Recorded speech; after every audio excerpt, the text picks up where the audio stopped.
Nakama, c'est Marius, j'espère que vous allez bien, en tout cas moi ça va nickel. Oui, ça va, mais c'est vrai que cette semaine là ça a été pénible pour moi niveau vidéo. Je me suis dit mais bordel, tiens-toi à ton planning. Sauf que non, j'ai dû faire une vidéo mardi à la place de mercredi, et puis là, le jour sans doute que vous voyez cette vidéo, c'est soit dimanche ou bien samedi. Ça dépend, et puis là, sachez que je la fais un vendredi après-midi. Donc, le jour de la sortie du scan, je vais essayer de faire une review correcte. C'est pas ça le problème, c'est juste que voilà, cette semaine, je suis voilà, vraiment prise au dépourvu, et surtout que ce week-end, je suis pas chez moi, donc c'est pour ça que je la fais rapido presto. Et le peu que je suis chez moi, vous voyez, la vidéo, elle a été publiée, donc c'est pour ça. Donc voilà, gros problème chez Marius. Bon, alors aujourd'hui, je vous retrouve donc pour ma review sur le scan 942 de One Piece qui est sorti aujourd'hui pour moi et qui est sorti vendredi pour ceux qui regardent cette vidéo un autre jour. Alors évidemment, je vais procéder comme je fais d'habitude en parlant de la première page et après en faisant une review.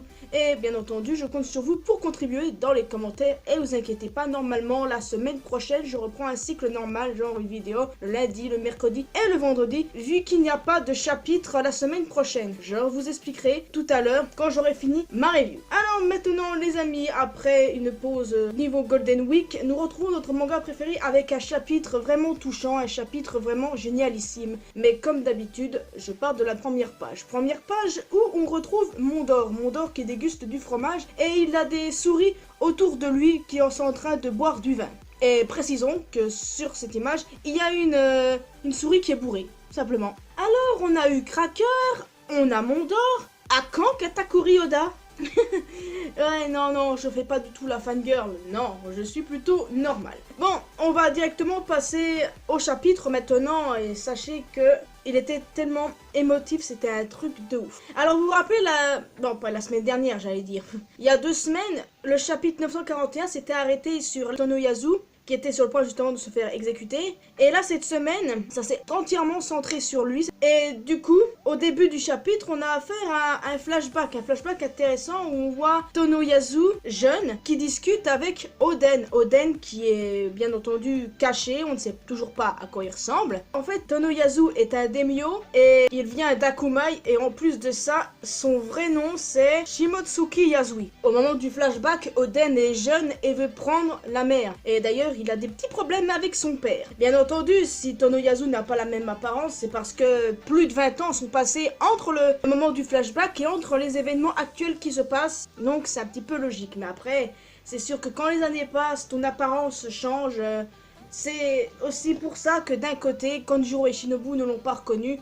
Mais bien entendu, comme on peut voir dans le chapitre, Kinemon a fini par le reconnaître. Enfin, faut dire que j'ai beaucoup apprécié ce petit flashback, j'aime énormément la dynamique de leur relation, tout ça, ça m'a vraiment plu. Bon, après le flashback, on est de retour à la capitale des fleurs où il est censé avoir l'exécution de Tonoyasu et où ce dernier nous fait un grand speech. Mais bon, avant ça, les subordonnés d'Orochi ont énoncé ses crimes, tout le bordel, voilà, bon. Et aussi, c'est qu'il a été dit que par le passé, il a mené son armée contre les forces d'Orochi. Et en plus de ça, Tonoyasu nous dit en fait que c'est pas lui, Ushimetsu. Exactement, le dernier chapitre, on avait appris que c'était lui qui était le Robin des Bois de Wano. Seulement non, c'était un mensonge pour que toute l'attention se dirige sur lui. Alors bon, ça nous reste une possibilité que ce fameux Ushimetsu soit le dernier des fourreaux rouges d'Enjiro qu'on n'a pas encore rencontré.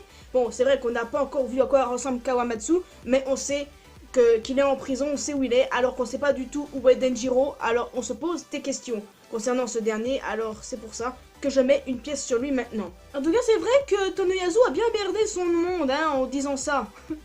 Bon, par contre, là, c'est pas drôle. A noter aussi que Hawkins et Drake sont également sur place. Il y a eu un groupe venant des bisous qui ont tenté de rentrer dans la capitale alors que le groupe de Zoro était toujours sur le chemin pour arriver. Et aussi, on a Tonoyasu qui provoque Orochi. Franchement, il le provoque d'une façon, mais c'est tellement priceless. Et à l'époque, en fait, Orochi, il avait demandé à Tonoyasu ainsi qu'à 3 autres daimyo de soit le rejoindre, soit de se battre contre lui. Alors qu'à l'époque, Orochi devait être redevable envers Oden, mais au lieu de ça, il a comploté contre lui, il s'est allié avec Kaido, et tout le bordel. Alors ce qu'a été obligé de faire Tonoyasu, c'était de s'enfuir, de trouver refuge, et ben il a trouvé refuge au village des bisous, parce qu'en même temps, il ne pouvait rien contre Kaido. Notons aussi que Shutenmaru, Kinemon et Inuarashi sont présents sur les lieux. Ils ont fait très vite pour pouvoir se rendre là. Mais bon, voilà.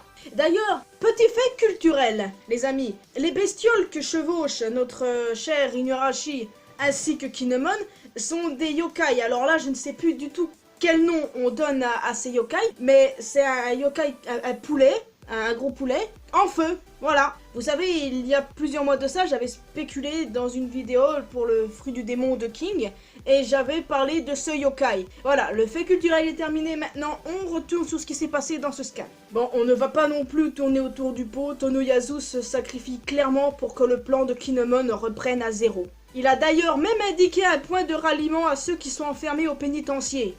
Et il a aussi même dit, ouais, c'est en fait, Orochi a enfermé des hommes ayant des croissants lune sur les chevilles alors que c'était très à la mode à l'époque. Et ça plane le doute et ça fait passer Orochi pour un gros con. Évidemment, là maintenant, Orochi se fait prendre pour une andouille. Donc Tonoyasu a complètement réussi son plan. Mais ce qui est beaucoup moins drôle, c'est que suite à ça, on a Tonoyasu qui se fait tuer. Alors là les amis, j'étais en mode, mais bordel, j'aurais jamais pensé ça. Parce que moi, j'avais un côté qui était sûr à 100% qu'il se ferait sauver à temps. Et j'avais un autre côté qui était en mode, bordel, je suis sûr qu'il va mourir. J'étais entre deux feux. Alors je ne pouvais absolument pas réussir à trouver un camp parce que pour moi les possibilités étaient toutes possibles. Alors après il reste une question, est-ce qu'il s'est vraiment fait tuer? Moi, je vais vous dire que oui. Clairement, ce qu'il a fait là, c'est un sacrifice. Clairement, pour moi, il est mort. Il est bel et bien mort parce que déjà, il a sauvé le plan et en plus de ça, il a discrédité le shogun. Donc voilà, il a réussi son coup, il peut maintenant reposer en paix. Alors, le truc, les amis, c'est que sa mort m'a touché. Oui, je ne suis pas resté insensible, au contraire. Un peu à la manière de la mort de Pedro à Waikelk. Enfin, je veux dire, il n'y a pas eu de mort depuis un bon moment, quoi, depuis Pedro. Et puis Pound aussi, mais après, pour lui, on n'est pas trop sûr. Mais voilà quoi, il n'y en a pas eu depuis un bon bout de temps et même si Tonoyasu était un personnage que je commençais à apprécier, tu vois, et ben en fait je préfère Kodai, enfin qu'il le laisse mort. Fallait bien que qu'il y a un mort durant cet arc et puis il a braqué toute l'attention sur lui, il a discrédité Orochi et puis voilà, le plan il peut reprendre de zéro. Maintenant voilà, c'est un grand homme, il a fait quelque chose d'hyper bien, vraiment. J'ai été touché, sans vous mentir, à la manière de la mort de Pedro.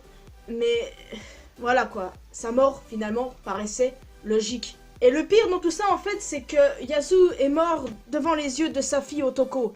Toko d'ailleurs qui ne peut pas s'empêcher de sourire et de rire au lieu de pleurer, pourtant elle ressent de la tristesse. Tout comme les gens des bisous d'ailleurs, quand Yasu se fait tuer, il rigole au lieu de pleurer. Et d'ailleurs c'est là à ce moment-là que Zoro décide d'intervenir, vraiment énervé qu'il rigole quoi au lieu de pleurer. Ça fait longtemps qu'on n'a pas vu Zoro si émotif, ça. Déjà, voir Zoro comme ça m'a beaucoup touché. Et ensuite, bon, Iori l'a empêché de faire quoi que ce soit. Et elle lui a expliqué quelque chose, les larmes aux yeux. Quelque chose dont en fait, je ne comprenais pas en regardant les spoilers. Mais qu'en lisant le chapitre, eh ben, franchement, je trouve ça tellement lugubre que je sais pas quoi vous dire. Alors en gros, elle lui explique que même s'ils sont effondrés, même s'ils sont tristes, les habitants du village des bisous ne peuvent pas enlever leur sourire. Toutes leurs autres expressions leur ont été retirées et que désormais ils ne peuvent que rire. Et tout ça, c'est arrivé à cause d'une seule et unique chose. Des smiles que Kaido et Orochi ont introduits à Wano. Je n'aurais jamais cru ça possible, mais quand on réfléchit bien, smile égale sourire. C'est un petit peu logique sur ce point-là, mais après, comment les smiles te transforment en animal? De toute façon, le fruit qu'a mangé Momonosuke, c'est un smile. Donc, bon, voilà aussi. Et puis là, qu'est-ce qui s'est passé avec les habitants des bisous? Qu'est-ce qui s'est passé? Parce que, à ma connaissance, un animal qui rit en permanence, la hyène, ouais, je vois que ça là tout de suite. Alors, je me demande vraiment ce qui a pu se passer là-bas.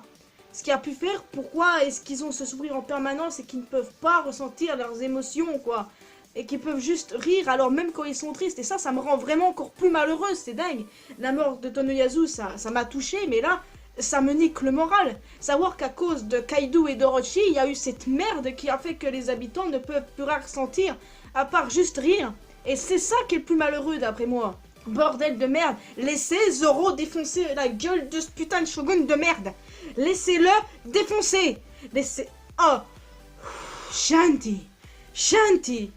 Oui, bah faut que je me calme au bout d'un moment. Hein. Mais je peux pas. C'est une putain de révélation de fou. Je n'aurais jamais pensé que ça puisse être ça. Parce que moi, le village des bisous, je pensais vraiment que c'était des gens qui étaient en mode positive attitude. Mais à de là me douter qu'il y avait quelque chose de plus sombre derrière. Non, mais les gars, déjà, je me prosterne devant Oda parce qu'il a fait un truc de malade. Mais aussi, là, j'ai envie de me flinguer parce que je me suis dit, eux, voilà, je les prends pour modèle quand ça va pas, je souris comme eux, tout le bordel. Alors qu'en fait, il y a cette raison-là derrière.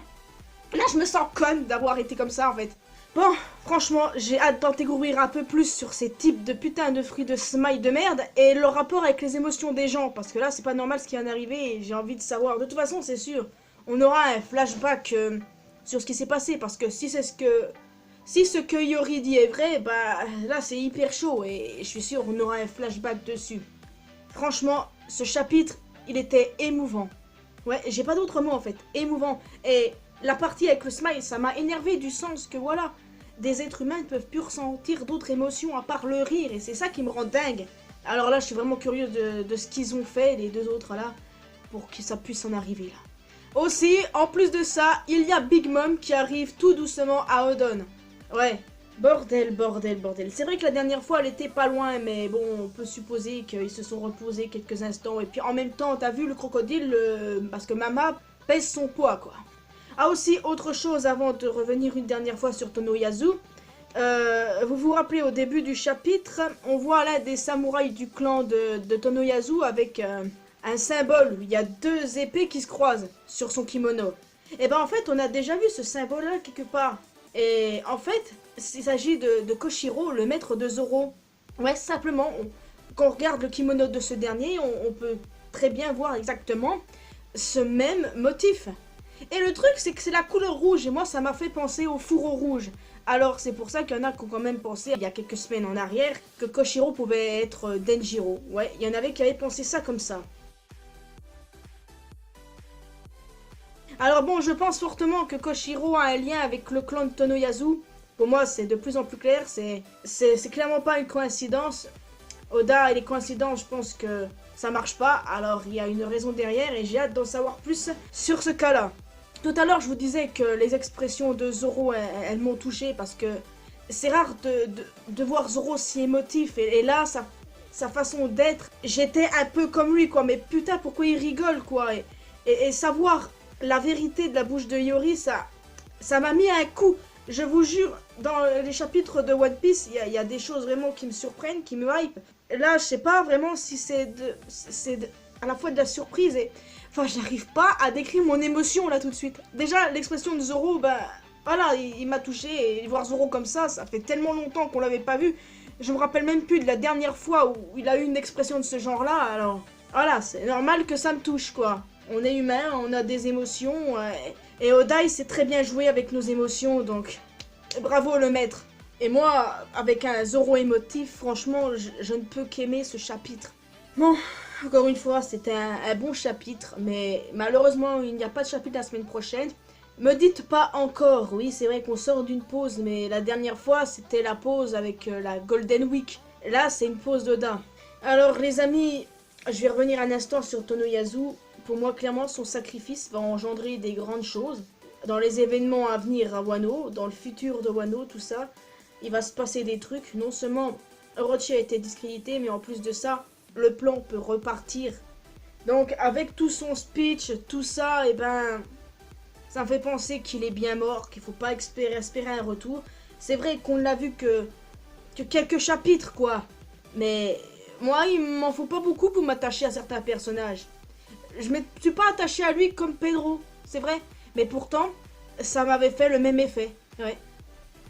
Ah, purée, qu'est-ce que t'es trop émotive, toi. Ouais. Bon, les amis, n'hésitez pas à me dire ce que vous pensez de ce chapitre. Ouais. Vous pouvez aussi me dire ce que vous avez pensé de la mort de Tonoyasu. Si ça vous a touché comme moi ou pas. ce que vous voyez pour la suite, aussi en rapport à ce que je vous ai dit sur le symbole des épées qui se croisent là, et puis en rapport avec Koshiro, le maître de Zoro. Finalement, c'est pas plus mal que je fasse cette vidéo maintenant, autrement dit un vendredi après-midi. Parce que j'aurais attendu le lendemain, je ne vous aurais pas vraiment montré mon émotion comme je l'ai là tout de suite. Je sais pas, hein. Les êtres humains sont bizarres parfois. Bon, les amis, je pense vous laisser ici et j'ai tout dit sur ce scan. Je l'ai vraiment adoré. Et j'ai pas d'autres mots. C'est juste un chapitre fort, émotif et touchant. Otoko qui se retrouve orpheline du coup, même si on sait rien de sa mère. De toute façon, il a été dit que personne n'a réussi en 20 ans de prendre la tête de Kaido. Et on sait tous que Monkey D. Luffy est l'homme de la situation. Et il y arrivera. Et Wano reprendra là où leur vie s'était arrêtée. Avant l'apparition de ce fou dangereux dragon avec l'autre abruti qui est en fait un trouillard. Ouais, tout à fait. Tonoyasu a dit la vérité.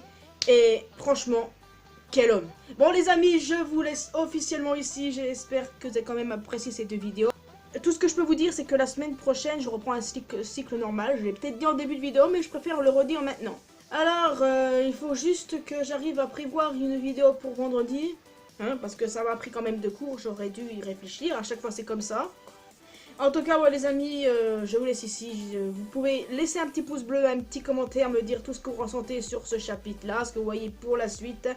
Vous pouvez également vous abonner à cette chaîne, à ma chaîne secondaire. Rejoignez-moi sur Facebook, Twitter. Vous pouvez aussi me retrouver sur Discord dans la communauté mariusienne. Vous êtes les bienvenus. Et quant à moi, je vous dis à bientôt dans une prochaine vidéo. Lundi, bien entendu. Ou pour les fans de One Piece, et ben vendredi. Portez-vous bien. N'oubliez pas que l'important dans la vie, c'est faire ce qu'on aime. Et surtout, respectez l'homme qu'a été Tonoyasu. Car son sacrifice n'aura pas été. Sayonara.